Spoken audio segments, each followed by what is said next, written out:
Ba-ba-bum. Well, hello there, fellow people, fellow listeners. This is the... Did you just assume their species? I did assume their species. I assume that tigers won't be listening to our podcast. People Unless his not name a is species. Tigger, because Tigger That was a listens trick. to every podcast that we release.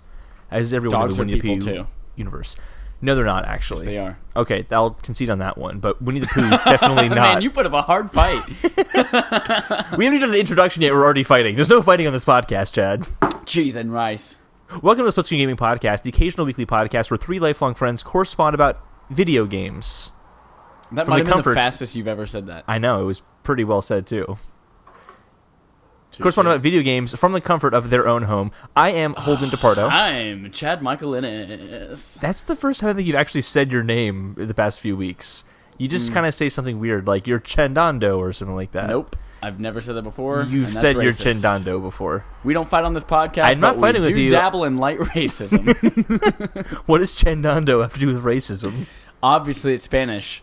Anything said in Spanish is racist. I was actually going for your other species, like an alien Chendando. Aliens are people, too. That they're not. They're specifically not human beings, so they weren't made in God's image. We're just What? we're just on all controversial topics. Oh, man. Welcome to the Religion Podcast. Hey, everybody. Today's a super special episode. It's the last episode in which I get to stare into Holden DePardo's eyes as we deliver this precious content to you. We'll be doing so. There's been some major changes on our end, or I should say at my end specifically. Your end, Jed's life isn't changing that much, actually, not at all. Mine is not looking at this beautiful face every single Sunday night. I said eyes. I avoid the rest of your face and only stare into your eyes. They're still beautiful, okay? So I'll be moving to Rhode Island to go to school. So we'll be doing this kind of through Skype, I guess. We're kind of figuring out exactly how we're going to do it. FaceTime? It will be FaceTime. It will not be Skype. Okay, well, I'm just saying Skype, okay? Don't 'Cause say Skype. Skype. Skype and FaceTime are the Don't same say exact Skype. thing. No, they're not. Uvo. No, they're We'll not. do Uvo, whatever the other one is called. No. We'll do Google Hangouts. No. All right, we'll try FaceTime first and see how that goes. Okay. Then we'll go to Skype and Uvo and then Google Hangouts and see how that goes as well. I concede. The gist is we're going to be experimenting a little bit over the next few weeks, so kind of bear with us as Sexually. we figure things out. We're going to be exploring our sexualities. exactly Experimenting with which we needed to let you know over this all podcast. sorts of species. You might want to refrain on that one because that's illegal. Because we do that every single day, of course. You said doo-doo. So, over the next few weeks, give us a break if we're a little bit later than usual, or if things are weird, or there's some technical glitches, or... We'll be figuring out new schedules. I mean, it might just be Sunday night still. We'll Yeah. just kind of figure that out. But I don't know. just thought we'd give you the heads up because we know how aggressive you are whenever we miss something. It's true. We just get nonstop tweets and emails being like, "Hey, where are you?" It's a lot to handle. Yeah. Yeah. So, thanks for respecting us, I guess. I don't know. Shut up. Shut up. This podcast is getting stupid. Let's No, talk about it's something. not getting stupid, Let's it's talk getting about very what important. games did you play this week? Holden of the Pardo. Oh my god, I played the shit out of Splatoon this week. I am so hooked on that now. Okay. You did not expect to go into this getting hooked, did you? I did not expect it getting hooked. I expected to be like, okay, I'll have a little game I can play on my Switch to hold me off until Mario Rabbids. Now I'm like, do I want to play Mario Rabbids when it comes out, or do I want to just keep playing Splatoon forever? Because it's so much fun. Really? I'm really liking it that much. Do you ever play any of the single-player stuff, or is it only ketchup and So mustard? I specifically have done the single-player stuff because I'm waiting to do that on my commute back to Rhode Island Okay. when I don't have internet connection. Okay. But I've been going back and forth between Salmon Run and the regular kind of Turf Wars mode. And I've also been getting into ranked battles as well, which has been a ton of fun. Okay. I'd say Okay. I talked a little bit about it last week, but I'd say the gist of it is that I think the main thing I really like about it is that once you kind of figure out the mechanics and kind of how to move it around properly, it is insanely fun.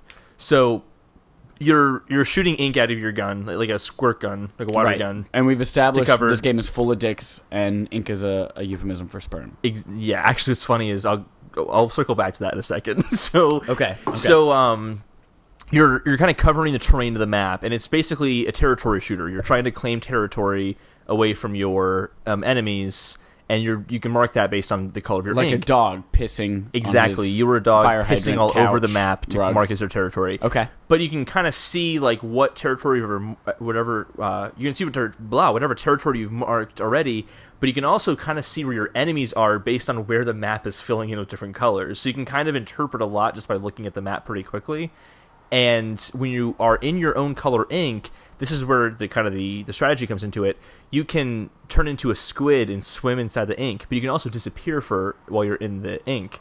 If you don't move, it's as if nothing is really there. So you can kind of use it to be like, I think a guy's going to pop around the corner because it's on the map that ink is coming this direction. So I'm just going to stay here for a second. When he comes up, I'll just pop out and shoot him and then just take over. Whatever he marked with his color, I'll then just mark with my color back again. Okay. So you don't have to kill your enemies, but you can do so to kind of more easily claim back terrain. Sure. It's so much fun, but it gets super fun when you get into the ranked battles. Because ranked battles is not about marking an entire map. It might be about this one square. You guys have to battle out this one little square area and win that spot. Kind of like a capture the hill or something like that. Yeah, very much like capture the hill. There's Rainmaker, which is kind of like capture the flag, where in the middle is this little it's like a little gold emblem or something like that you shoot at, and then once you shoot it enough times, it gets unlocked, and then you can grab it and you have to make it to your opponent's side and put it down there. You have to head into their so base. You have to kind of keep fighting forward to get there, and it's either whoever got closest in a 5-minute time frame, or whoever just made it to the end. So you can have a match that lasts less than a minute because your team just is killing the other team completely, or it can really be on edge the entire time. And that's where I swear to God, dude, I'll finish a match and be like, okay, one more, and then 3 hours later I'm still playing some. Not the same match, I hope. Not the same match, okay. No. But so what happens is every 2 hours they switch it. So it's like every 2 hours they'll toggle between 2 different maps and a mode for that map. Oh, so everyone in the world is playing the same stuff at the same time? Exactly, yeah. Which makes it kind of fun because you can either you go into it and you're like, well, I don't really feel like playing that mode, which you're not going to have happen because every mode is super fun and unique. Or you can be like, I don't like that certain map, so I'm not going to play. But it also means that you are dedicated to those 2 maps for 2 hours. So you kind of get really good at those maps because it's kind of the only maps you're playing. It also makes it more worthwhile to kind of go back and play it because I feel like each time I'm going to play it, it'll be a different set of maps and a different mode that I'm playing. And each map does kind of play a little bit differently depending on the mode that you choose. So there's one map in particular that has these kind of 2 tall towers, and the area that you fight is in the area between the towers. So you start high up and then go down. And in the bottom kind of area, there are 2 squares for the splat zones where you have to kind of control the 2 zones. There's 2 areas you have to kind of think about. So you have to go back and forth really quickly, and it just gets very hectic. And because all the action is concentrated in that one area, it's just nonstop. You feel like you're in this little war zone when you get there, because it's like you land and then immediately you're dead because you didn't look around enough to see where the enemies were. It's outrageously fun. You didn't hide in your ink? Well, if they were already down there, your color ink might not be down there. Oh. And if you shoot your ink down as you're jumping down, they'll see that. So it's you kind of have to be smart about how you approach. That's just the online multiplayer aspect. There's also Salmon Run, which the only downside to Salmon Run is that it's not always available. What does that mean? It means that yesterday it was available and the day before that was available. Now it's not available again until the 8th of August or something like that. That's shitty. I think it's because they don't have enough servers to do Salmon Run all the time and the regular. I know, it's the biggest downside of the game. It's the biggest downside. It sucks. Nintendo, who is not hurting for cash right now, doesn't have enough money to keep up multiple. They've said they're increasing the schedule and they're going to make it better. Oh my god! But it's a really big letdown because Salmon Run's outrageously fun. It's a horde mode. Now, here's the question. Yeah. When you're playing online, do you have any difficulty getting into a group or connecting or anything like that? During the Splatfest yesterday, yeah, I did. Really? I so think they've taken away modes from you and you're still having difficulty getting in? Well, I think it's because a Splatfest is like a big event that they do. It wasn't that bad. It was like the first hour or so when most people were probably going in. I had a little bit of trouble. After that, wasn't a problem, and at no point outside of that Splatfest did I ever have a problem connecting. And it's usually very fast, the connection as well. I just think there's a lot of traffic on Splatfest because it's kind of like the big monthly event that they're going to be hosting. And this is really their first online game using their app. Yeah. which I've not used the app yet. No? I have not done that yet. Have you done any kind of voice chat, like with Discord or anything like that? Nope. Nothing at all. No. But either way, I'm super hooked on Splatoon. The biggest downside, though, is that I can't play the modes I want to play all the time. Yeah, that seems weird. It is very strange. I get that, like, I don't remember whether it's... I think it's League of Legends where, like, they cycle through characters because it's a free game, and then they're like, hey, if I really want to play this character all the time, I can pay for that character. Yeah. Like, I get that, and that's a cool thing, but since you're already paying $60 for this full-fledged game, and the single player's kind of not a lesser component as compared to the multiplayer, that's kind of surprising that you can't play the part you want all the time. Yeah, I would That play sucks. But it's funny that it's only upsetting now today because I can't play Salmon Run today.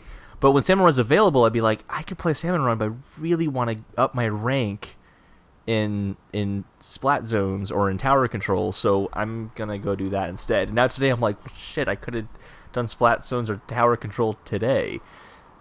So it only bothers me now that I can't have it. When I do have it, I found myself making the choice to do more online multiplayer still. Okay. Because I just liked upping my rank. Now here's the question. You're obviously still playing Zelda at the same time as playing Splatoon. I have 2 Switches so I can do both simultaneously.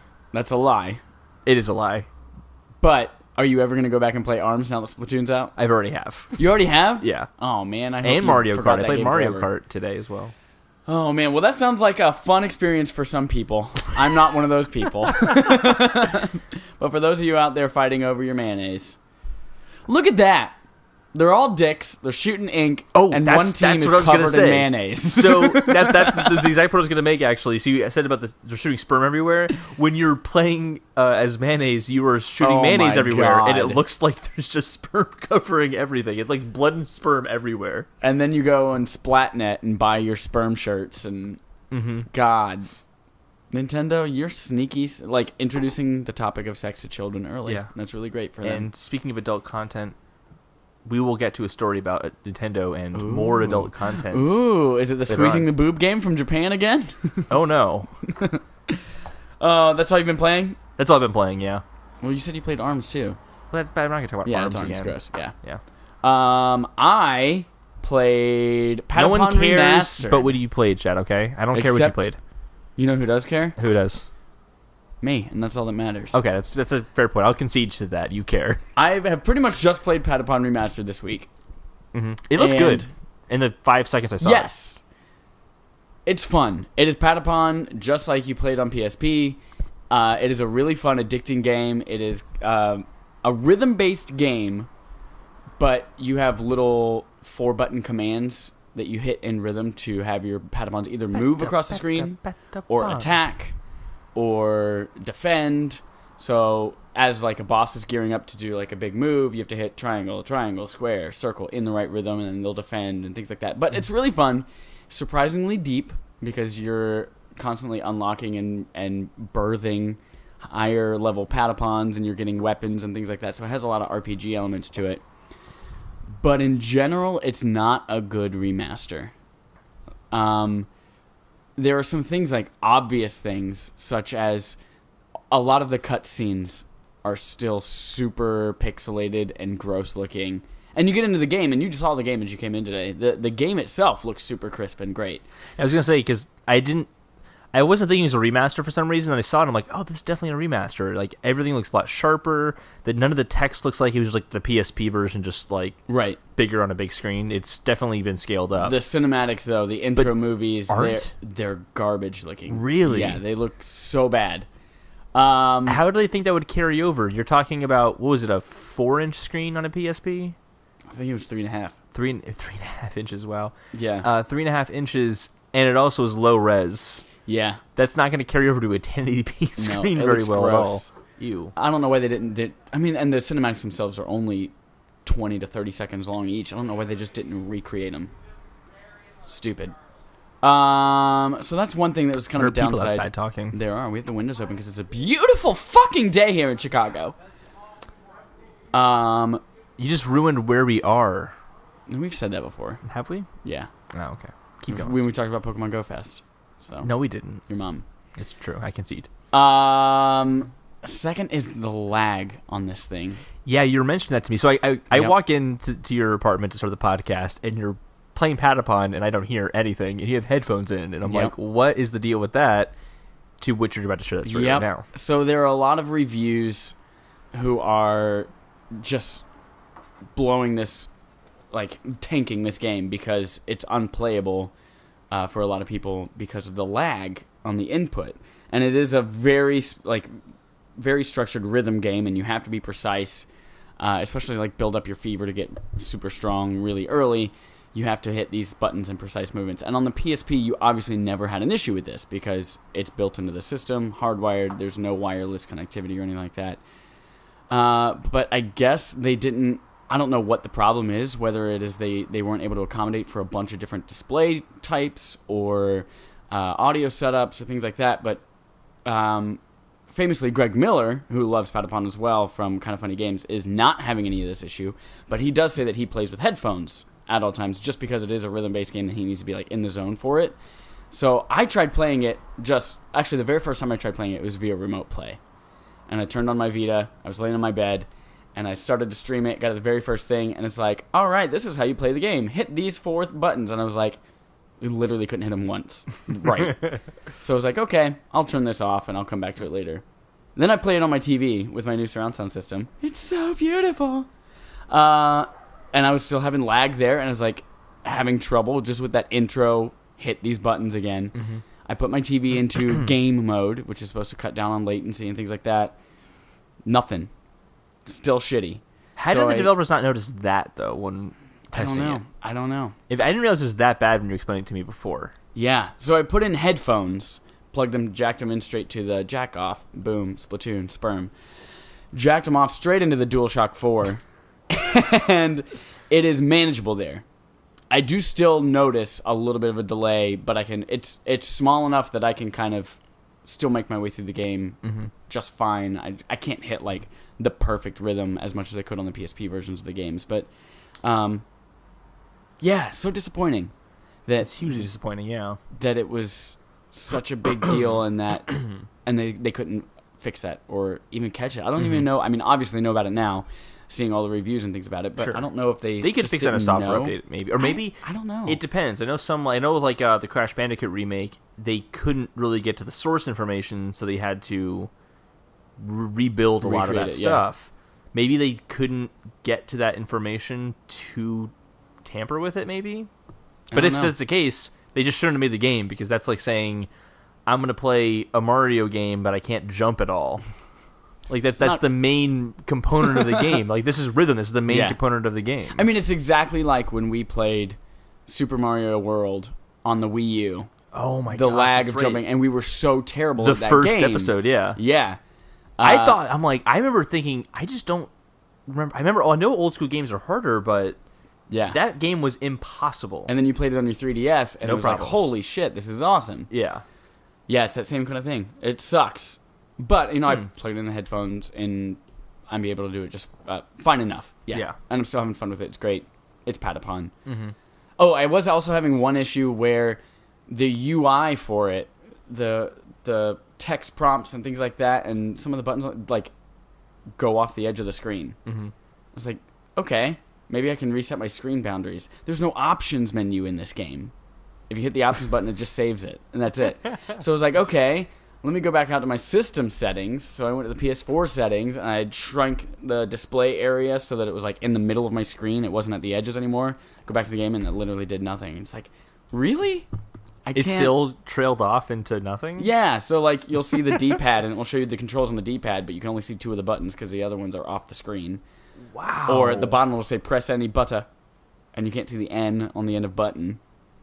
That's shocking. I know, right? What? I've read other reviews too that say they have the same issue. So, what QA control do they have on that game? I have no clue. That's just not the kind of stuff you usually hear about a game nowadays. I know, and especially coming from a first-party studio. It's Studio Japan, or Japan Studio. Oh shit! Now I got those backwards in my head. I don't know which one's right, but it's a Sony first-party studio. Totally blows my mind. That's incredible. But I'm still having a lot of fun with it. It's really great. The game itself is super addicting, and it's better than Splatoon 2. So, That's not possible. I don't think you know what possible means. And then, as usual, I've been playing Pokemon Go. Got that Moltres. Getting Zapdos on Tuesday. It's the best week ever for Chad. It's so good. And that's all the games I've been playing. Well, do you want to talk about some news? Yeah, let's do it. Let's talk about news. Let's talk about nudes. I'll start us off because I saw nudes on the internet. Yeah. There was a big story this week. Was there? Did we talk about the Walmart situation and the SNES Classics last week? We did not. We didn't talk about any news last Sunday. Okay, so I'll catch up. Did we? I don't know. No, I had 2 stories. And I was hyper, and so I yelled them. I don't know. What is science? So, the SNES Classic went up for pre-order on Walmart, and a bunch of people got them. In the middle of the night. In the middle of the night, yeah. And a bunch of people got them, and then subsequently got emails from Walmart being like, hey, we fucked up. We weren't supposed to release this. We're canceling your pre-order. And they did that to every single person. Yep. And now they've come out and said that pre-orders are, this is the new story, pre-orders will be starting this month. Yep. Can't wait. They should be starting this month because they come out next month. So Yes. They could just, and they said there'll be pre-orders. If you miss a pre-order, they specifically said you will have your opportunity to get one on launch day. Yeah. So, whether that is one per brick and mortar store. It'll be one per brick and mortar store. Yeah, I'm sure they're not going to have enough supply because that's Nintendo and that's how they've been for 40 years. God, I hope they have enough supply. No, because they won't. Well, because I was gonna get one on launch, but with the move and everything, I'm not gonna be able to do that. They won't have enough supply. So I'm hoping that I can get one later on in the year. Resign yourself to failure and that you're never going to be able to get one. I am thinking that, honestly. I'm like, I'd rather think that and then be surprised that I was able to get one than like just telling myself I'm going to get one. So did you see the other day Amazon? Have you ever heard of the Amazon treasure truck? Yes. They had NES Classics for $60. I went to there with Jeremy. Jeremy got one. God damn it. Yeah. I saw Dane got one and I was like, yep. Oh, and then I went on. They did not have a lot of them. I went there with Jeremy. Yeah. And it was literally a table about the size of your coffee table with just some bags on it. And they're like, grab your NES Classic. I'm like, there are 15 of them there. Anyone who managed to get them. The fact that I know 2 people who got them. I've never in the city of Chicago truck before. Neither have I, but I signed up for it. And you have to like text them to find out what's in the truck. That's so you kind of have to be proactive about it. I think it's because they have cool things in there and that they want to lessen the demand to only people who really care, I guess. I don't know. Stupid. Just give me a fucking NES Classic. I don't even want that one. I want the SNES. I want the SNES Classic as well, yeah. All right. So yeah, later this month, be prepared. Set your alerts on Amazon. Yep. Best Buy. Does Best Buy do alerts? No, I don't think so. I don't know. Walmart, apparently, if you want to, I don't know, fuck up your life. What news do you got for me, Chad? Hey, I've got some nudes for you. This one, I don't know. It's, I guess, a news story. Super Mario Odyssey is the first Mario game. First proper Mario game. That was my stupid story. That's rated higher than E. Yes. It's E10 plus. Okay, so we were going to do a segment called Stupid News Story, but we don't share news stories before we do this. Right. So I was going to share that as my stupid news story. Stupid news story of the week! It's the stupidest fucking story. Yeah, it's not E, it's E10 plus. Probably because you put this hat on people and it kills them and fries their brain, and then you take over their body, and then suddenly that person's going to hell. We don't know why it's rated E10 yet. All we know is it's rated E10, and that's it. And I don't know, like, it's just not news to me. That's like, okay, so everyone who's going to play Mario is still going to play Mario. Yep, it means nothing to anybody. If they said the new Mario game's coming out, it's rated M, I'd be like, M, what the fuck is in this Mario game? And they're not going to have a 9-year-old walk up to a counter and be like, I want Mario. Can I see your ID? Yeah, is your mother around? You don't look old enough to play them Mario games. Yep, dumb. It was a really dumb story. Well, hey, since you kind of took that from me non-consensually, I'm going to do another one. Do you suggest I raped that story from you? Whoa! That's what you were implying. Anyone would want to R her. That was Arrested Development for you. I have another one Mario-related. Yeah. And that is Ubisoft responding to Rabbids plus Mario Kingdom Battle leaks. Why I didn't even hear about this at all. You didn't? No. Basically, the developer just said, in response to all of their shit leaking early, assets from it, and months earlier before E3 and their reveal, something we don't necessarily think about from their end is like what it does to the team and their morale. So he says they were really aiming to do a big surprise at E3. Of course, it was quite a bad backlash for the entire team, said Soliani, discouraging quite hard on the team morale. Quote, there is no way to avoid not feeling anything towards this kind of feedback. We're passionate guys, and not just about doing this as a job, but also for the pleasure of giving emotion to the player. Especially because when they looked at the response that everyone was saying about the leaks, and like, really? Rabbids? This game looks like a piece of shit, and it's really crappy. And everyone's like, well, damn, now we still got to build this game and keep making it, even though nobody fucking wants it. And there are months and months of that before they can finally show it off, and it does look rad, and it looks really fun. I think with the problem with those leaks was that they didn't tell you what the game was. Exactly. It was just like the marketing of the game, really. Like, oh, there's going to be this poster. People are like, that's fucking stupid. Right. But the gameplay is what sold it for everyone, and now... It's actually, I think it might have worked in their favor, honestly. I think that if you hadn't had the negativity beforehand, you wouldn't have had the surprise. That doesn't make it, if that makes any sense. I don't know. Just them being... is it worth their mental health for 6 months No, to have that surprise? I think... It turned I hate into leaks. a bigger story than it would have been, I think, Exactly. originally. It does. But I hate leaks because I like to consume content from these developers in the way that they intended. I shouldn't share one of my stories then. But of course, leaks fucking happen, and we're like, oh, we know God of War is about fucking the Norse gods now instead of that. But I mean, like, I wish I could have seen the cool reveal trailer and seen that myself from Santa Monica instead. I see what you mean. Okay, yeah. Like, instead of seeing little bits it's not of that you don't want to know information anything come out ahead of time. You want to know only what the developer wants you to know ahead of time. Right, because they're going to have the messaging that they want to have. And while it sounds kind of salesy and like, oh, we're going to pitch you something even though it might not be the game, it's like, yeah, but if you get a leak and then it's something disappointing and shitty, you get it out of context, and it might be something really cool, but you're going in with a negative idea. Well, I think the Star Wars movies have been a really good example of that, even though it's not video games, where you know just a little bit ahead of time, and you're excited to hear what, like, J.J. Abrams or what Rian Johnson's going to tell you about this new Star Wars movie, but you always know that context will be provided when you see the movie itself. Right. As opposed to, like, oh, someone decided to tell me that Luke Skywalker is going to die at the end of Episode 8. Awesome, now I have that to look forward to. Feeling good there, buddy? Yeah. So, I'll go to one of my stories then, because it's related in the sense that it's a leak. So, The Last of Us, you hear about The Last of Us Part 2 leak that happened this week? I don't think it was a leak. It was just someone saw a parking structure and some signs that looked like parking structures from Seattle. Mm-hmm. From a video that they had released themselves. It's still I guess it's not a leak in that case, but it's still information that wasn't there before about Last of Us Part 2, which is that part of it will take place in Seattle, apparently. Yeah. Any information about this game I'm looking forward to. Right. Obviously, there's nothing from Naughty Dog saying, hey, this is in Seattle, but... No. And, of course, Last of Us 1 was all over the map. It was a cross-country little trek, so I'm sure that even if part of this does take place in Seattle, it'll also take place in many different areas. I want a globe-trotting adventure. I would love to only be in the water. Only be in the water? I want Waterworld the game Last of Us 2. Sounds so bad. Woo! But it's going to take a while to swim over there.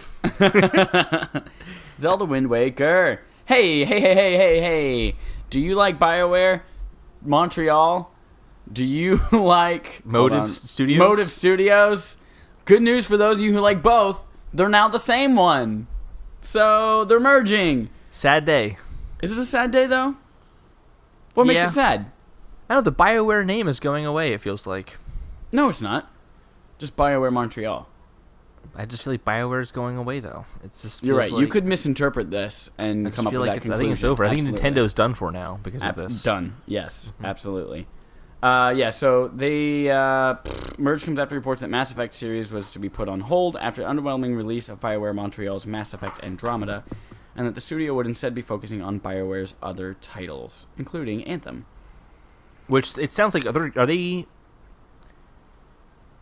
BioWare Montreal was the team that worked on Mass Effect Andromeda. Yep. What are they working on at Motive? Like, what has Motive been? EA Motive, headed by ex-Ubisoft, I can't believe I just said that, exec Jade Raymond, is currently working on Star Wars Battlefront 2 and other unannounced projects. Interesting.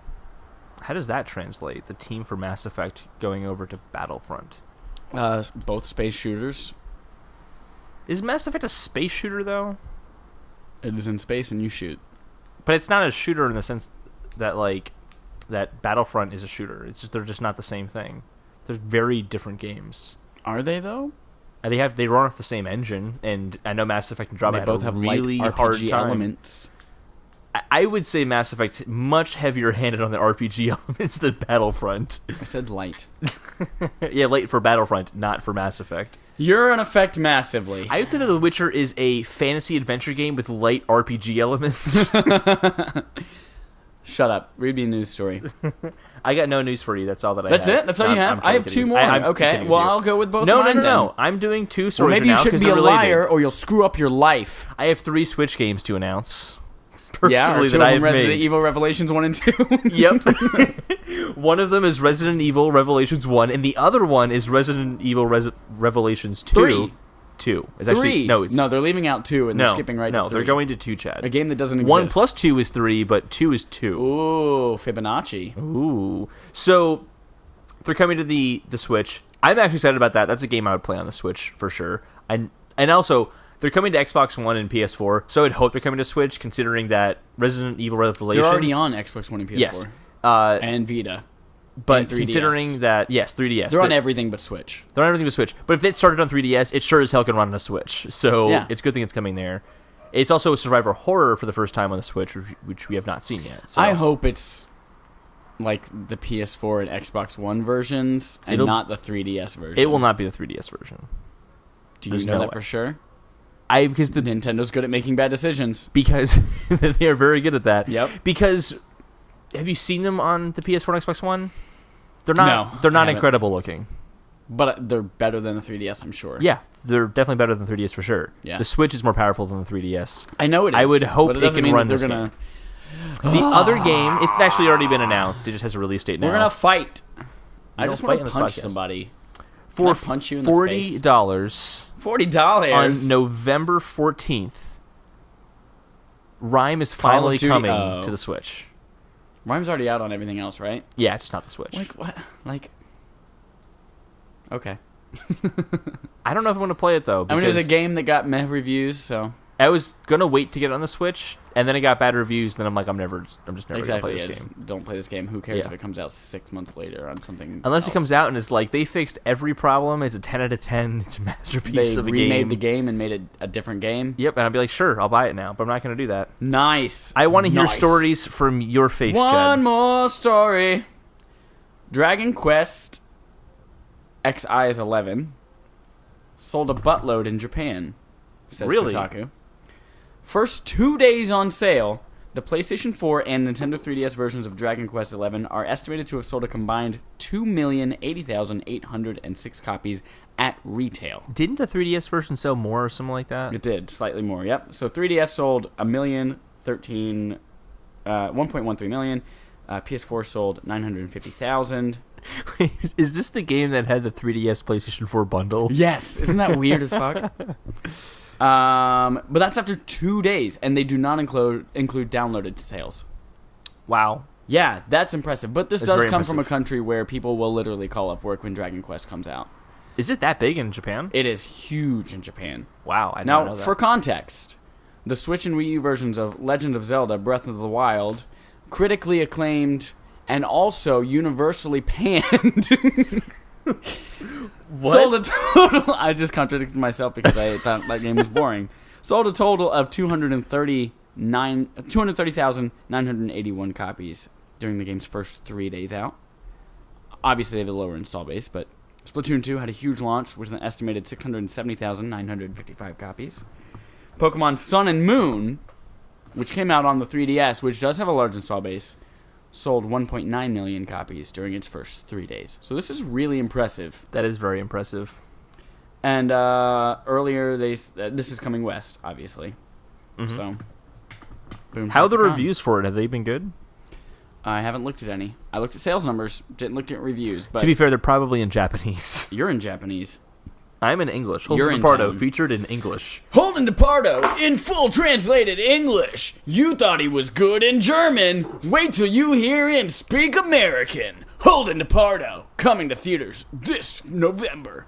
I got 2 stories for you in Wait, English. I thought you said you were done. No, I was thought you said- joking with you. Oh, I'm gonna slit your eyeballs. If my eyeballs get slit, everyone heard it. No one's gonna know because you're gonna be in Rhode Island, and no one lives in Rhode Island. That's a good point. That is actually very true. No one lives in Rhode Island. So, we have 2 more stories. I have 2 more stories at least. One is that Middle-earth Shadow of War's Nemesis system will have microtransactions. Yeah, you can buy that victory at the castle. What kind? Like loot boxes and things like that. So you're going to have loot boxes, war chests, and XP boosts. Okay. I was thinking about it. My gut reaction was, this is an outrage. And then I'm like, it's single player, though. Yeah. If you want to go through and collect everything the normal way, you can do that. If you don't have time and you want to blow through the game, you can do that. So I don't have a problem with that. Yeah. And then the other story is that, this is just more shocking to me, Respawn still heavily invested in the Titanfall universe, more on the way. So after not selling that well with Titanfall 2, despite being on 2 consoles... 3, if you count PC. 3 consoles. 2 consoles and 3. PC. Steam box. 2 consoles, PC, 3, and then a Atari waste of box. people's money. Oh, Atari box. So, I don't know, I just thought that was interesting that they want to keep the franchise going. I didn't expect that. I really thought we would never hear from Titanfall at all. So, we will hear from Titanfall soon. Oh, joy. Not soon, but like at some point in the future. Wonderful. It's the best news of all time. Matthew Gross actually picked up Titanfall. It was on sale for like $10 or something like that a week ago, and he said he's super enjoying it. Is he? Yeah. He said it came out, it got bad reviews, didn't even care about it, never played Titanfall 1, but then he picked up this one, and he's like, it's a lot of fun, and it plays really well. Mm-hmm. I've heard it plays well.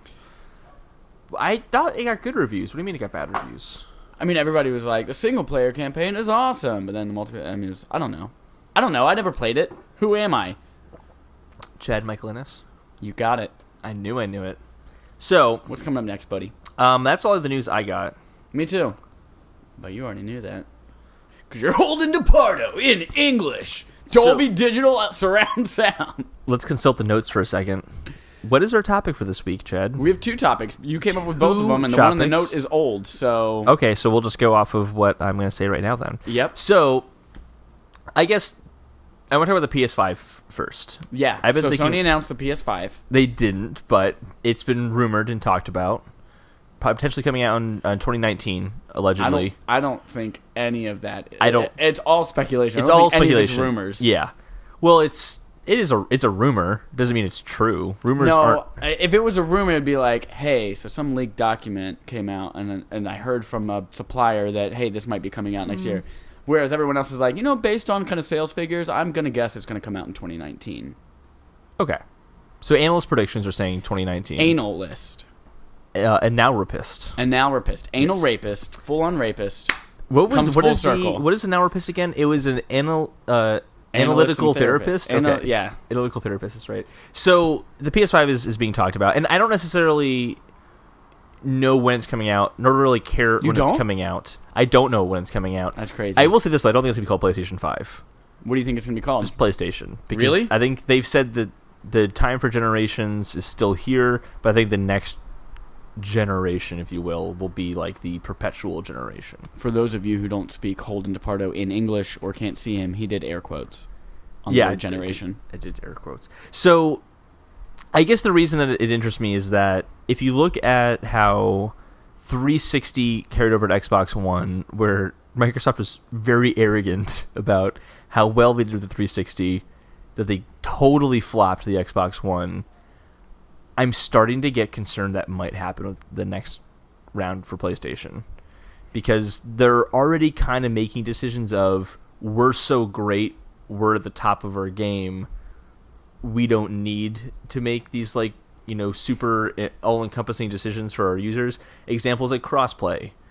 Like if you want to play Minecraft on a PlayStation with your friends on Xbox, you can't do that. But if you're on literally any other platform, you can do that. And their reasoning is, well, we know how to keep children safe or something like that, as if other companies don't know how to keep children safe. They're already kind of putting themselves in this.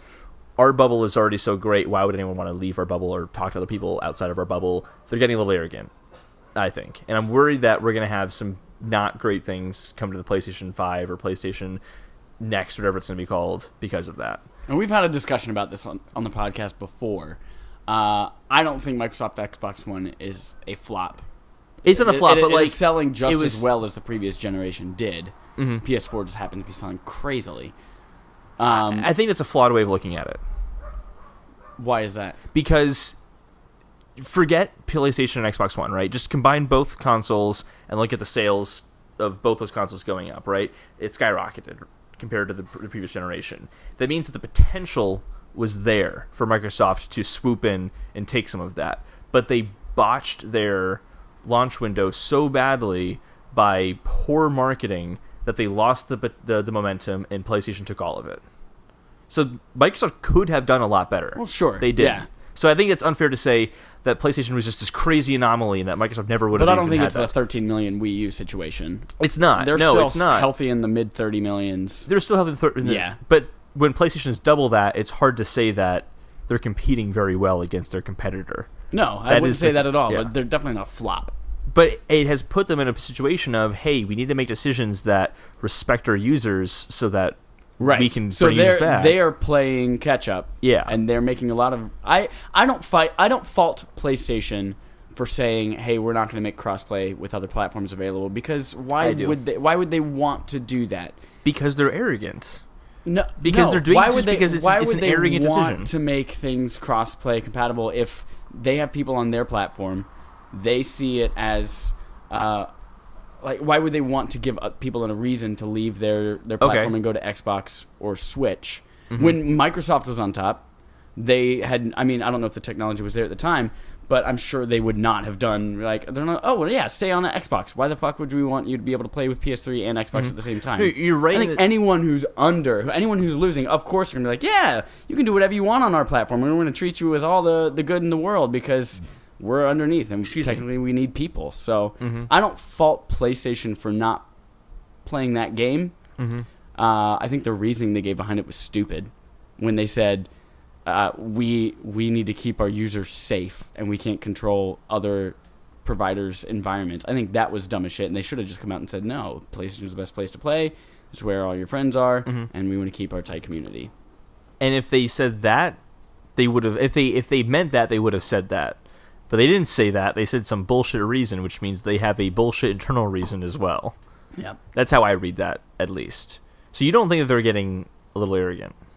I think they are getting a little bit, but I don't think that I see them going anywhere close to where Xbox was at the beginning of this generation or where PlayStation was at the beginning of the PS3 generation. We also have the backwards compatibility thing. They just come out and said backwards compatibility is not a thing people want. Yeah. I would definitely beg to differ on that one. They said it's a often requested, often underutilized feature. So when it's there, people don't use it, but they think they want it. Yeah. Yeah, PlayStation, of course, has their faults. There are so many things in the software that people have been wanting forever, like change my names, backwards compatibility, things like that. Yeah, they need to fucking figure out, and they need to get working. But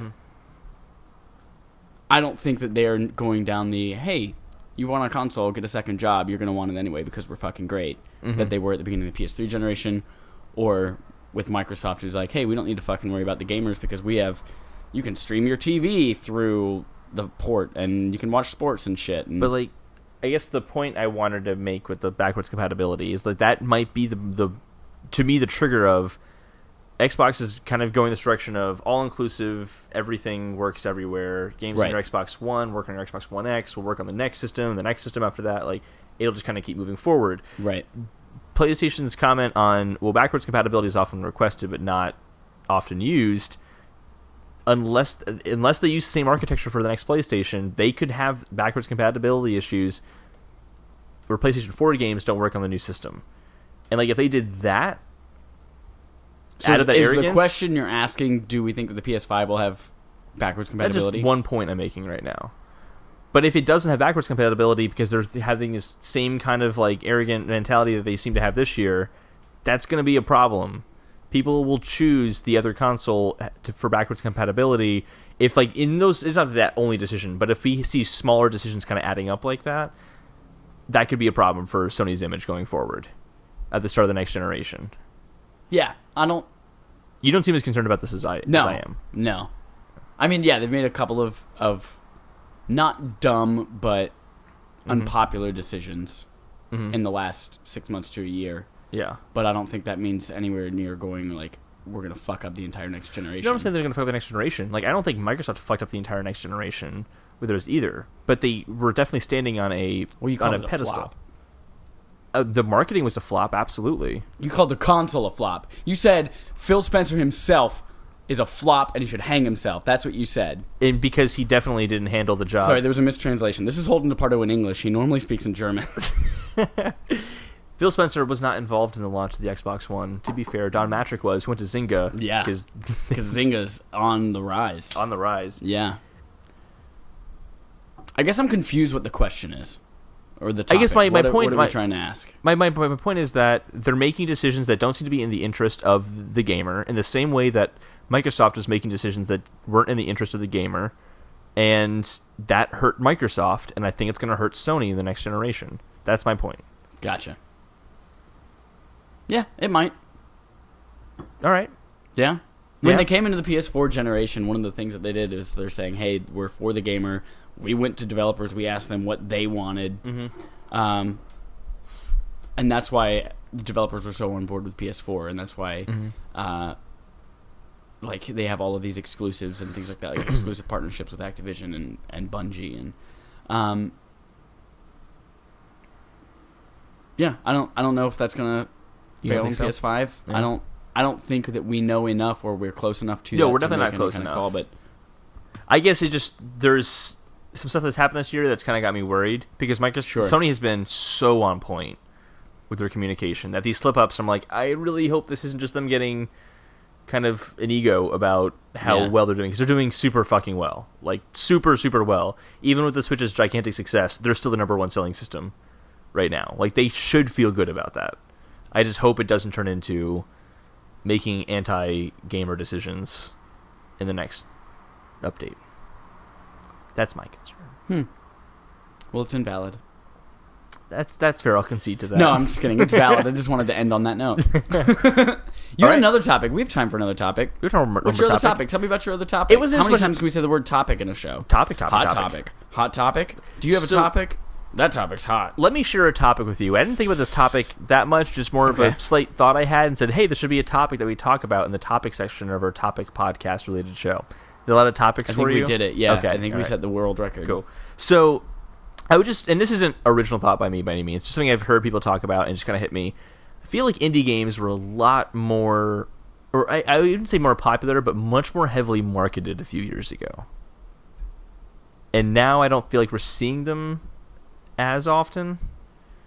We're like, it seemed like there would be, I don't know, like, yeah, I guess Inside came out last year, but like I feel like games like Gone Home kind of took over the zeitgeist a little bit, and we haven't really had any indie games at all this year that has done that, unless I'm just not thinking of one.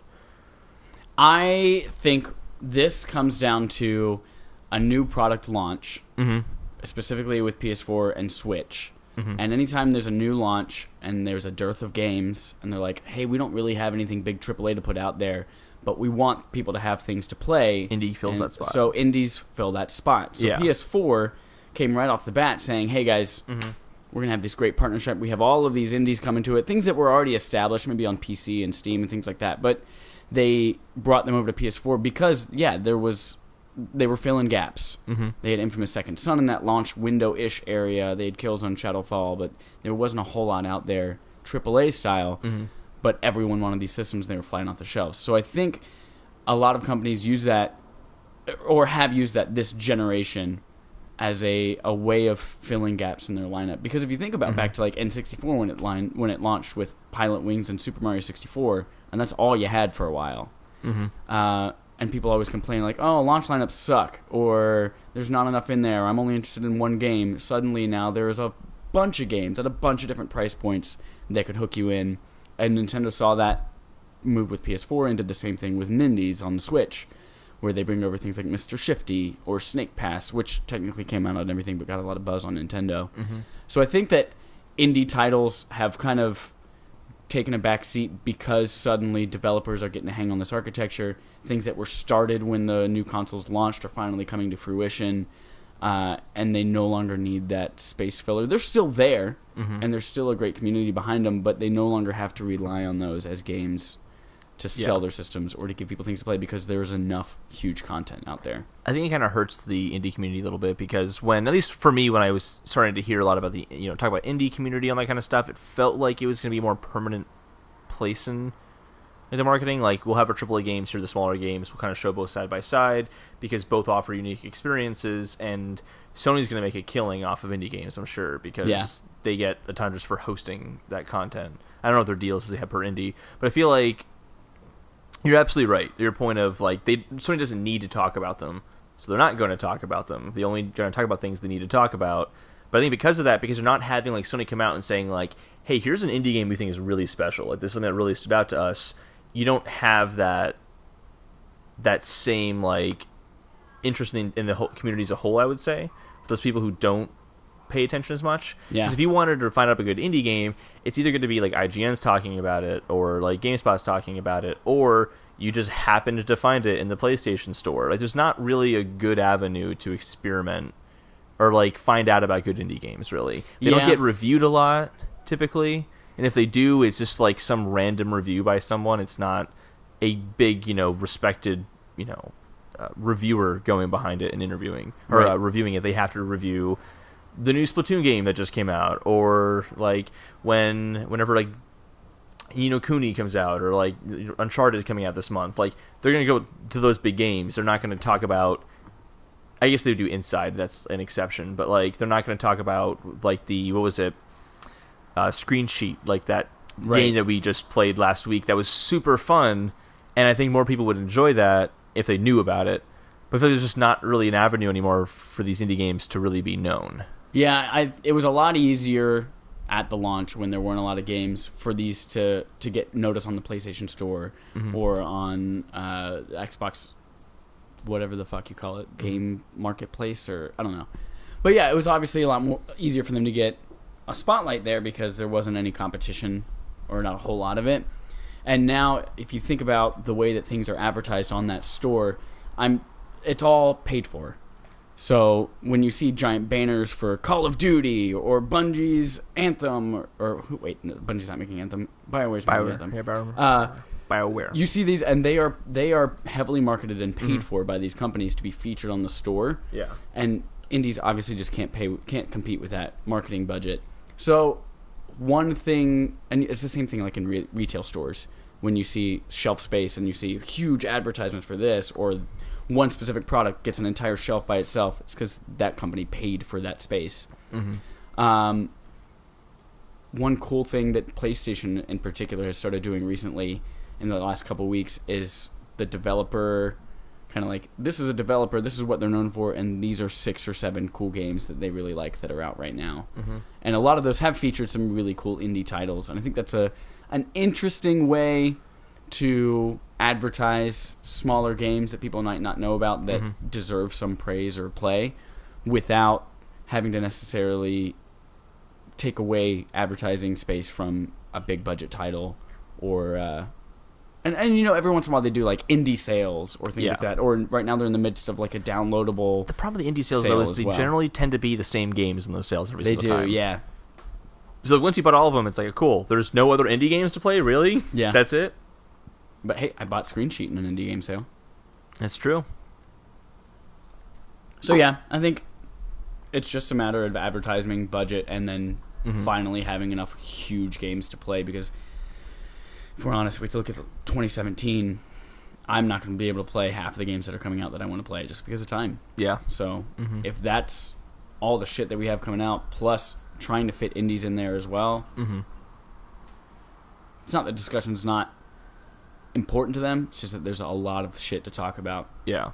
And a lot of dollars to buy conversation space. So I would like Nintendo to have a bigger kind of play in the indie scene. I feel like the Switch lends itself to indie games far better than any of their consoles. Just for indie games tend to be small experiences that's going to work well on a TV and in a portable, which is exactly what the Switch does. Yeah. Very, very well. And I'm sure we'll see a push from them at least for the next 12 to 18 months. Absolutely, yeah. But I would hope what I'm saying is that it goes beyond those 12 to 18 months. Like, I want indies to be a consistent part of a featured part of the Nintendo lineup going forward. Yeah. I would love to see that too. It all depends on whether third parties kind of jump on and make big budget titles for the Switch. Mm-hmm. We'll have to see. Woo! Yeah! I felt like I talked a lot during that one. Yeah, I had nothing to say because you wouldn't let me talk. Yeah, thanks, Chad. Holden DePardo in English, Part 2. So next in Split Screen Gaming Podcast, for those of you who are joining us for the first time ever, go back and listen to the rest. We love you. Listen to every episode and then continue. We do our subscriber interrogatives. You have to watch them in order. Holden! I will not stop talking over you, Chad. How do people I will never stop talking over you. Listen to me. How do people send I will listen to you right now. Interrogatives? How do they do it? If they wanted to send us an interrogative? Yes. They can email us at splitscreengamingpodcast at gmail.com. You got it. Splitscreengamingpodcast at gmail.com, or comment in the Facebook group or something like that. Mm-hmm. This one comes from a legit person. Oh my gosh. And they emailed me face to face in real life. So real life email with their eyes and their mouth. I'm reading the question right now. Daniel Newman asks, and by ask, I mean, I guess it's a demand. It's an imperative. Rank the top 5 Metal Gear Solid bosses. Considering I have played half of Metal Gear Solid 3, or no, more than half of it, I don't really have much of a say in this. This will largely be my It'll all be you. question then. I think I'm going to start at 1. That might be easier. Because as we saw last week with our BuzzFeed episode, you started at 5 and you're like, well, fuck, then I forgot about this game. And I was like, So I'm going to start at 1. That and was so much fun. That was a good episode. Go back and listen to that one like 3 times, guys. Oh yeah, to give you a tease, I didn't realize that I had to do half of the. I didn't do half the work basically, so I had to come up with top 5 lists on the fly, and there were some really bad. Great list of birds. I think my number 1 was D from So Sunny in Philadelphia. Oh man! So the top 5 Metal Gear Solid boss battles. Now there are a lot of boss battles in Metal Gear Solid, and there are a lot of games. And my number 1 boss battle from our BuzzFeed episode last week, spoiler alert, spoilers, was Psycho Mantis. And I think that's going to reign supreme here, obviously. Psycho Mantis is a super cool boss battle, introduced a lot of really novel ideas. I like Sane Mantis. He was a lot of fun to fight. Not as fun as Psycho Mantis. So he's number 1. You don't really fight Sane Mantis. You just kind of have a conversation with him. You're a Mantis. I am Number Mantis. 2, I think I would put, at the end of Metal Gear Solid 3, the boss. Fighting the boss. Which boss? The boss. Oh, the boss. Yeah. This is like who's on first. Nope. This is not like that at all. It's just like that. Who's the boss? Nope. It's the Angela. Boss. Angela's the boss. Oh, okay. Yeah. I've never actually seen Who's the Boss, but I do know that somewhere in the internet community, people believe that Angela truly is the boss. They never say on the show who the boss is, but people think it's Angela. Wait, is there a show called Who's the Boss? There is, yeah. I thought you were making a joke. Nope. What's this? I guess you don't know who's the boss is. It's a, I don't know, 70s or 80s sitcom or something like that. 90s, I don't know. Something. It's not like Undercover Boss, where it's like... Not like that at all. Okay. Woo! Whoa. Somebody out there's revving their engine because they got a small dick and they're compensating for something. Number 2, the boss. End of Metal Gear Solid 3. Super cool fight. You're in this big, beautiful field of pink-petaled flowers. You have to like eat snakes off the ground to stay alive. It was a good fight. Good fight. Number 3. I really like the scale and scope in Metal Gear Solid 4 of the fight where you're in Metal Gear Ray and you're fighting Metal Gear Rex. No, maybe that's backwards. It's the fight between Metal Gear Ray and Metal Gear Rex. Super cool fight. You're controlling a Metal Gear for the first time. And that was really, really cool. Epic boss battle. Super cool. Which one? Metal Gear Solid 4. 4. Okay. Guns of the Patriots. Yeah. What number was that? Did I say that was 3? I think that was 3. No, I think that was... Yeah, that was 3. Boss number 4 that I really, really like was from, again, Metal Gear Solid 3. Mm-hmm. The End. The End. The End was a really cool boss. It's a sniper boss. And you're in this huge map that spans several areas. And you have to sneak up on him and kill him. Like, you can wait for him to fall asleep. You can, if you see him, like the little glint of his scope up on a cliff, you can like shoot him with a tranquilizer or shoot him with a gun. But you can follow his footprints if you find them across this like 5 or 6 area map. But the cool thing about this boss battle is if you turn off your game and come back in like a few days, he dies of old age.